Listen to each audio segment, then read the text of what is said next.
As everyone is likely all aware by now, the Disney Corporation fired James Gunn, writer-director of the Guardians of the Galaxy films and until now said to be the key driving force of the future of the cosmic Marvel Cinematic Universe, over the weekend after a renewed wave of outrage was amassed on Twitter over many years-old tweets, some from almost a decade ago and all prior to his employment with the Disney Corporation, and forum posts where the filmmaker made edgy jokes and references to pedophilia, rape, and other offensive subject matter. While he made a public apology immediately on Twitter and elsewhere, soon after Disney bowed to what seemed to be a groundswell of genuine widespread anger and removed him from both the already scheduled third Guardians film and the company overall. However, the situation on the ground was significantly more complicated and even faster moving. The bulk of the material, which was indeed gross and unfunny in the familiar manner of early 2000s South Park-inspired shock value internet troll humor, had in fact already been the subject of concern and called out before in 2012, shortly after Gunn, at the time best known for dark horror comedy fare featuring a similarly edgy teenager sense of humor like Tromeo and Juliet, Super, and Slither, was initially hired by Disney in what many considered a surprise move for the first Guardians film. After issuing a heartfelt apology at the time, he'd go on in the intervening years to express further regret, compare his own transition away from the need to express himself and seek validation through such humor to the redemption arcs of the broken, misunderstood criminal Guardians characters themselves, and indeed his public profile, at least in terms of social media, flipped entirely to one of boosting his friends and colleagues, supporting political activism causes like the Me Too movement, and heavily criticizing racism, white nationalism, and the policies of the Trump administration. And it's that support for progressive activism and political outlook which appears to have been the real cause of the initial renewal of a controversy which was both publicly litigated and publicly apologized for years ago. Those watching the whole thing play out in real time, as I was, could note that the outrage machine was being driven by right-wing Twitter accounts following the swarm effect patterns familiar to anyone who'd studied the behaviors of the various #Gate internet mob harassment campaigns of the last few years, and in particular the so-called trolling ops used to spread fake, doctored, or out-of-context news items and game social media trending algorithms in order to destroy the reputations or worse of private individuals, businesses, political groups, etc. This particular mess, unsurprisingly, was found to be driven in part by conservative political operative Mike Cernovich, an old hat at this game, previously responsible for fostering the so-called Pizzagate conspiracy hoax, which claims that Hillary Clinton and other prominent liberal politicians are members of a pagan child cannibalism cult operating in secret out of a DC area pizza restaurant, so successfully that a North Carolina man was inspired to shoot up the restaurant with an AR-15. In setting its sights on destroying Gunn, seemingly because of their political differences, the attackers not only called attention to the ancient tweets themselves, but also out-of-context screenshots of posts featuring the old internet rickrolling joke of posting a salacious-sounding tag that actually linked to something ironically innocent and or silly, and correspondence about a gross-out video purported to have been shared by an actor himself later convicted of child abuse in real life, with the obvious and sadly successful goal of creating plausible deniability for the troll swarm to flood the zone with offhand musings about Gunn himself being not just a one-time teller of tasteless jokes, but a secret abuser in reality himself as well, of which there is no evidence. And while you'd probably be correct in assuming that no functional, right-minded human being could possibly buy any of that, Republican senators from Texas are apparently a different story. It's doubtful that Bob Iger, Kevin Feige, or anyone else in a position of power at Disney was unaware of the bad tweets issue. Again, this has been exposed, called out, and apologized for almost 6 years ago, and the tweets themselves are much older than that. Or that anyone involved believes the baseless conspiracy mongering. More likely, firing Gunn is a cold but ugly cost-benefit calculation aimed at making the issue go away as fast as possible and grounded in the House of Mickey's cardinal rule for all in-house talent since Walt was in charge. Never do anything to tarnish the brand, even if it's not your fault, even if it's unfair. The mouse takes the bullet for nobody, everybody takes bullets for the mouse. Not that Disney is thorough or strict moral arbiter in these cases. If the box office doesn't look like it will care, they usually don't either. After all, they keep hiring accused wife-beater Johnny Depp. But this time, there's an immediate secondary pushback that I don't think anyone was expecting. Actor Dave Bautista, who plays Drax the Destroyer in the Guardians films and Avengers Infinity War, shared his anger at the firing in support of Gunn early and got significantly more animated later, declaring on Twitter, "What will you do when these cyber Nazis attack you? Who will stand by you? Who will cowardly distance themselves from you? Who will punish you for horrible jokes in the past instead of defending you for inspiring millions? And also, this was a cyber-Nazi attack that succeeded. Unless we start to unite together against this crap, whether people are offended or not, it's going to get much worse, and it can happen to anyone." Fellow Guardians actors Zoe Saldana, Chris Pratt, Palm Clementif, and Karen Gillan later followed suit with more subdued messages that have been taken as statements of support for each other and the Guardians of the Galaxy franchise family as a whole, presumably including Gunn. Additionally, Gunn's brother Sean, who plays Kraglin and serves as the on-set double for Rocket Raccoon, tweeted a heartfelt mini-essay in which he offered, in part, "Since devoting his entire life to the Guardians movie movies in the MCU 6 years ago, I've seen him channel that voice into his work on those movies and seen him transform from the guy who made up things to shock people. I saw firsthand as he went from worrying about softening his edge for a large audience to realizing that his edge wasn't as useful of a tool as he thought it was, that his gift for storytelling was something better. I saw that he was more open-hearted than the guy who needed to get a rise out of people by making nasty or offensive jokes, or whatever you chose to call them. I don't think his bluer material was ever his funniest, and neither does Mom. He would go on to add that working on those movies made my brother a better person, and they made me one too. I'm proud of that. Peace. James Gunn himself later issued a statement once again expressing his sincere regret for his use of such humor and stating that, regardless of how much time has passed, I understand and accept the business decisions taken today. Even these many years later, I take full responsibility for the way I conducted myself then. Neither brother, so far, has disputed the firing nor called for a reinstatement. But a lot of other people have. The first place I saw the now trending Rehire James Gunn hashtag was in the feed of feminist film critic and video essayist and, full disclosure, friend and colleague Lindsay Ellis, who spoke out early and not only or primarily in support of the director, but of Disney reversing their decisions on the grounds of effectively not negotiating with terrorists, i.e. negating the establishment of a precedent that fake manufactured politically motivated hit jobs disguised within artificially manipulated, weaponized social media outrage and or the co-opting of real problems, i.e. the protection of abusers in the film business, can be an ongoing effective tactic for Cernovich's gang specifically and right-wingers and the Trump operatives in general. She notes that, seeing their success at what should be a non-starter, there are already far-right ops in place to take down other quote-unquote Hollywood pedophiles like Patton Oswalt and Michael Ian Black and others who use the platform to criticize Supreme Leader, and cautions this is why the push to rehire Gunn is bigger than Gunn himself. He'll be fine, his career will recover regardless of who directs Guardians of the Galaxy 3, but goblins like Cernovich know their bad faith conspiracy nonsense works and well-meaning liberals keep falling for it. Multiple Change.org positions have circulated since the entire affair began to unfold, launched by fans calling for Gunn's rehiring, most prominent of which has already, as of this writing, climbed to over 155,000 signatures and was boosted by actress and Me Too activist Selma Blair, who had previously credited Gunn and Doctor Strange director Scott Derrickson as her chief supporters during her decision to reveal having been sexually assaulted by director James Toback in 1999. Fellow horror director Fede Alvarez of the Evil Dead remake, actor Michael Rosenbaum, comedians John Hodgman, Patton Oswalt, Bobcat Goldthwait, and more. On the other hand, while it can be, by design, unfortunately difficult to discern authentic persons from the so-called sock puppet accounts created and used to artificially inflate the appearance and scale of an outrage movement by targeted harassment campaign ops like the one that initially drove the attention to Gunn's old tweets, there does at least appear to be a not totally insubstantial number of genuine folks also weighing in that, while they may not be part of the politically motivated takedown campaign, apparently weren't aware of the issue beforehand, but now find knowledge of what the director used to joke about, similarly years-old apology or not, distasteful enough that they agree with the removing him from the family-friendly Marvel Cinematic Universe and Guardians franchises.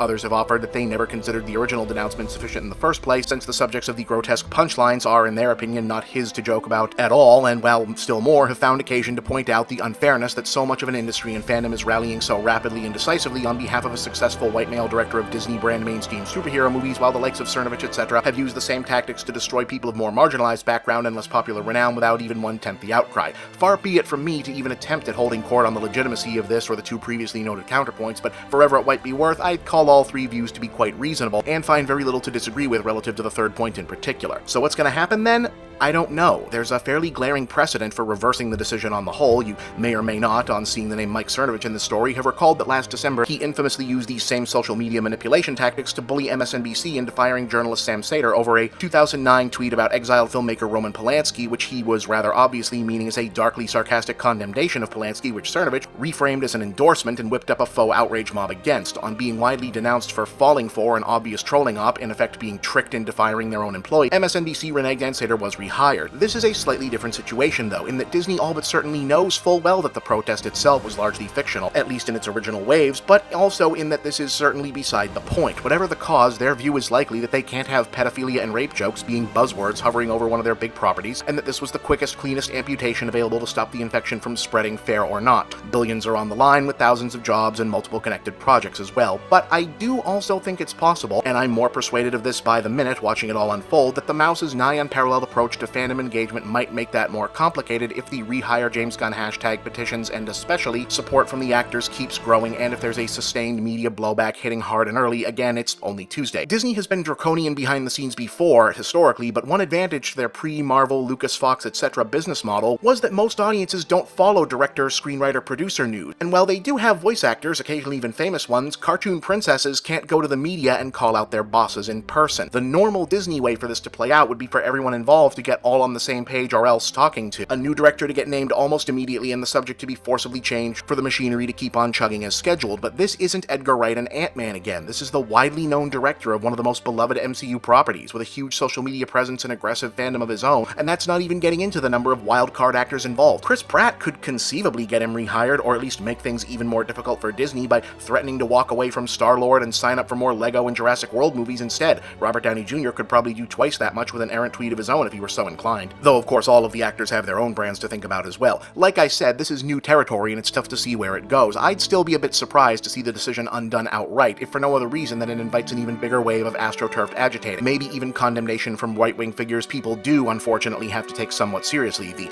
president, for example, given how well his ridiculously staged feud with the NFL went over with his dog-whistle-hungry white nationalist voting base, would probably relish a big public fight with Mickey Mouse. Marginally more plausible to my way of thinking and familiarity with industry history could be a kind of hush-hush off-the-books face-saving reconciliation, wherein the studio would privately concede to being in the wrong, agree to bring Gunn back on a different project in a few years, having learned his lesson, or whatnot, and in return for that guarantee he and the cast don't make a stink, offer full-throated public support of whoever the new director is, and encourage fans to do the same, with Gunn possibly even shadow-producing unofficially to maintain continuity of vision. Hell, maybe one of the Guardians actors wants to make their directing debut and can call him for advice pretty frequently. In any case, it remains anyone's guess what's going to happen. Even what I just described is probably a long shot. What do I think should happen? I think Disney should rehire James Gunn, like the tag says, or at least offer him the chance to finish up his story for the Guardians trilogy. Whether he wants to stick around and continue building the cosmic Marvel universe after this show of disloyalty from the studio might be a different issue now. Assuming he says yes, use the fact that two of the big accusation issues were provable politically motivated misrepresentations by the alt-right troll farms as new information that caused them to reassess, lean hard on the solidarity and support he received from the fans and the Guardians family, that reinforces the brand, so it's a good thing, and do a brief but big media push about online civility, being careful what you post, have Gunn do the talk show circuit for an apology tour and the ongoing dangers of fake news, etc. Of course, that comes with a caveat, or a pair of them rather. One, yes, I do in fact recognize Disney made no legal or ethical lapse here, at-will employment, company obliged to protect the shareholder bottom line, etc., yada yada. Caveat number two, obviously, if by some unlikely confluence of terrible luck, something like the actual evil deeds and accusations being slung around by the trolls turned out to be true, well then fuck him, regardless of who does or does not benefit. That should go without saying, but I'm sure I probably needed to say it otherwise. I arrive at this position for a number of reasons, the absolute bottom rung least of which are that I really love the Guardians of the Galaxy movies, part 2 especially, and I'd really like to see them wrap up as planned. I've followed Gunn and enjoyed his career for about as long as he's had one, all the way back to the Trauma era. I think he's enormously talented, and his film geek turned schlock horror journeyman turned art house bad boy turned blockbuster superhero auteur reminds me of a life arc I'd pictured for myself at one point, still sort of do if we're being honest here, once upon a time. I've always felt a tinge of personal investment in his success and self-improvement because of that, but as I said, that's very much the least of my concerns. He will likely survive and thrive. He doesn't even rate the top 10 most screwed over filmmakers of even this era, and in this regard, the world being what it is, it feels like skewed priorities to lose too much sleep over the temporary career setbacks, however unjust, of wealthy white men. Although that being said, there is a career and industry concern component that does merit more substantive consternation. With Comcast recently dropping their competing bid and the way now clear for Disney to acquire most of the entire 20th Century Fox intellectual property lineup, the majority of the geek media attention has focused on what that means for the integration of the X-Men and Fantastic Four properties back into the Marvel Cinematic Universe. But this scandal reminds us that there are bigger issues at play. In acquiring Fox and continuing to absorb and consolidate more studios, brands, and property, Disney is increasingly the gatekeeper and overseer of an intimidating level of the world's shared modern mythology, collectively beloved stories, and popular art, and as such, the question of how the people who create and develop that art under the Disney umbrella are treated becomes more and more important, and the firing of James Gunn or any filmmaker under these specific circumstances does not indicate a promising answer for the filmmakers or the audience. And remember, this is not about listening to the audience or reading the room, because the audience and the room aren't who really mobilized to bring down James Gunn. It was a cynical troll army carrying out a disingenuous hit job against his politics. How can Disney or any studio expect to be able to keep landing exciting, interesting filmmakers like Gunn or Black Panther's Ryan Coogler, Thor Ragnarok's Taika Waititi, Wrinkle in Time's Ava DuVernay, Star Wars' Rian Johnson, or even Iron Man 3 and the Predator's Shane Black if they can't trust their studio to stand behind them when a pack of Republican internet ghouls are out for blood? To put it bluntly, none of this should be taken as me defending James Gunn, who I hardly think requires such. To the degree that I'd entertain there being a moral component to the story that relates to his specific case, it would be that I'd agree in the broadest strokes that while he had a gross, unfunny sense of humor, in the instances of those gags anyway, he was writing funny enough movies at the time otherwise, and a highly questionable sense of impulse control at one point, and that such so-called ironic edgelord humor being culturally dominant and internet discourse of the day isn't an excuse given that he was pushing 40, his original apology appeared very sincere, and the arc of his public life and career since then do suggest an earnestly changed, profoundly grown-up persona,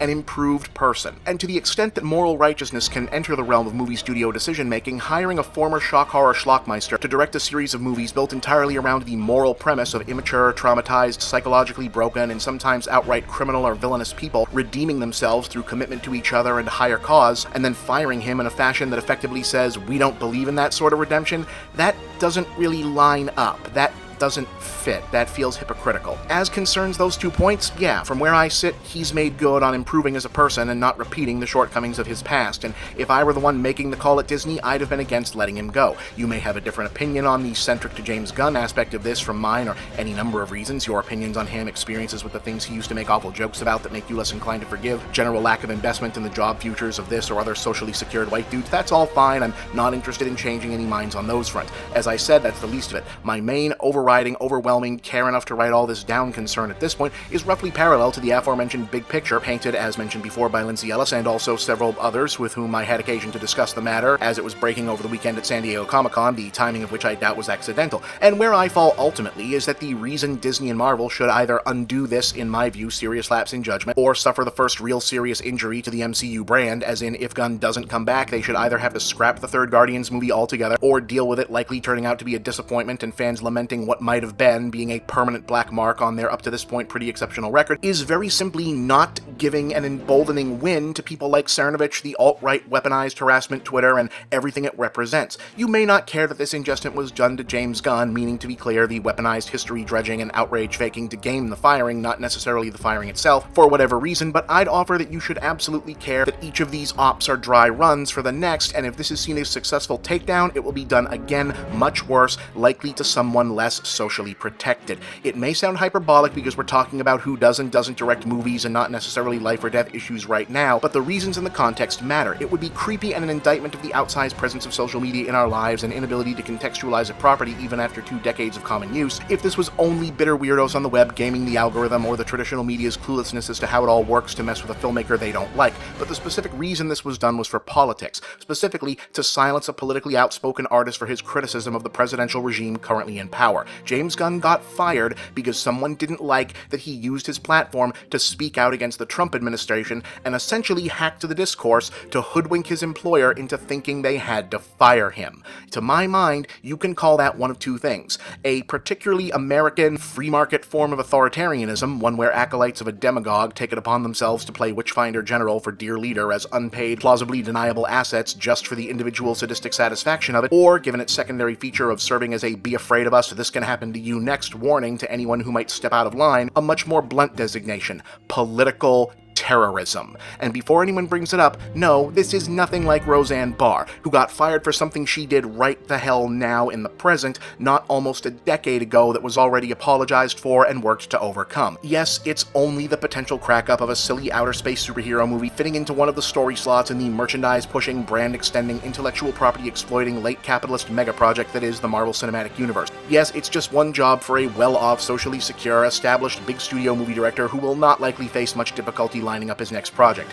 Yes, nobody died, nothing was physically damaged, the fates and fortunes of the Walt Disney Corporations are not equivalent to the survival of nations or the endurance of humanity, but there's a precedent being set here, and it's a very, very bad, very serious one. Algorithm gaming, weaponized outrage, and the social media hate machine are all innately troubling things, but they become considerably worse when they're in the hands of specifically bad people, and the people being emboldened by this being left to stand are extremely bad people. The people who went after James Gunn and caused this mess to play out as it did are a cross-section of all-purpose internet sadists, digital bullies, white nationalists, hardcore misogynists, and far-right/alt-right internet conservative zealots whose general aim is to cause chaos and harm their political opponents and marginalized people in particular. Through the so-called Gamergate and Comicsgate harassment campaigns, they've targeted women, people of color, LGBTQ persons, and allies in despicable and damaging ways. They've recently expanded the playbook into ginning up outrage even in seemingly politically disconnected subjects like Star Wars fandom and the so-called Snyder Cut DC movie conspiracy on the basis that any harm to the center-progressive mainstream is good, and that any angry young man on whichever team they pretend to fight on who can be red-pilled to the right-wing fascist cause afterwards is an extra bonus. They are cruel, they are motivated, and they are confident in their basic alignment with a presidential administration and international right-wing movement that shares their general enemies list and focus on inflicting pain on said enemies versus doing anything constructive.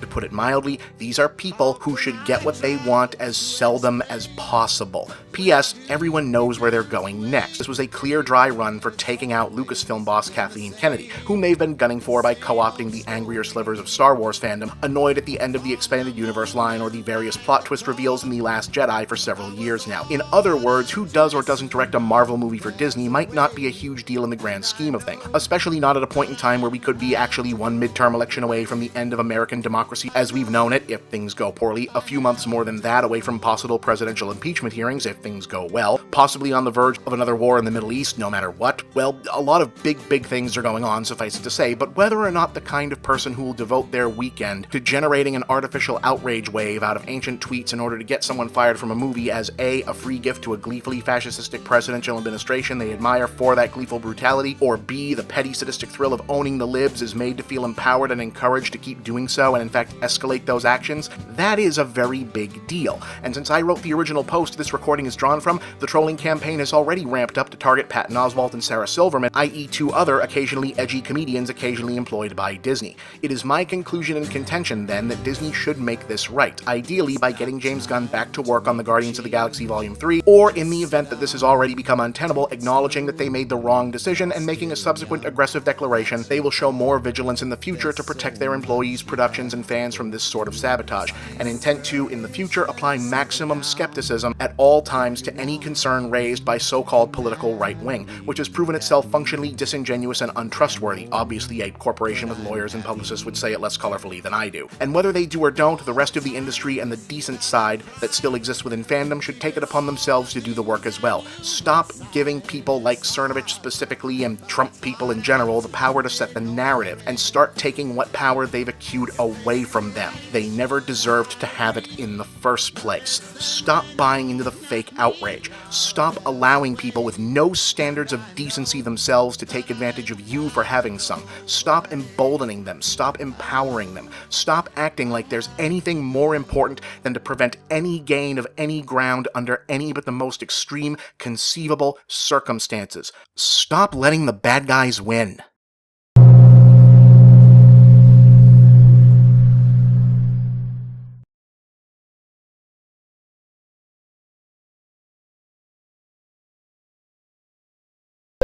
Hey gang, here's a question that keeps coming up. If your handle is MovieBob, where are your movie reviews? Well, my old reviews are in a lot of places. You'll find many of them on my YouTube channel, but you'll find the brand new ones on Geek.com, an awesome site that's also your one-stop news source for science, TV, gaming, technology, nerd culture, the works. You can find all my reviews directly by going to geek.com/author/bchipman, because that's my real name, and you can get regular updates on all my reviews and all of Geek.com's other great content by signing up for their kick-ass newsletter at subscribe.geek.com. And don't forget to also subscribe to the Geek.com YouTube channel, where you'll find the videos that accompany my reviews and tons of other great content too. Remember, that's Geek.com, the Geek.com newsletter, and Geek.com on YouTube. Make sure you don't miss out on all the latest MovieBob reviews. You can also check out my own new website, MovieBob Central, where you'll find my blog, links to all my work, and shop for my books, ebooks, and future MovieBob products. And please remember to like these videos, share them with all of your friends, and subscribe to this channel. Thank you for watching another MovieBob production.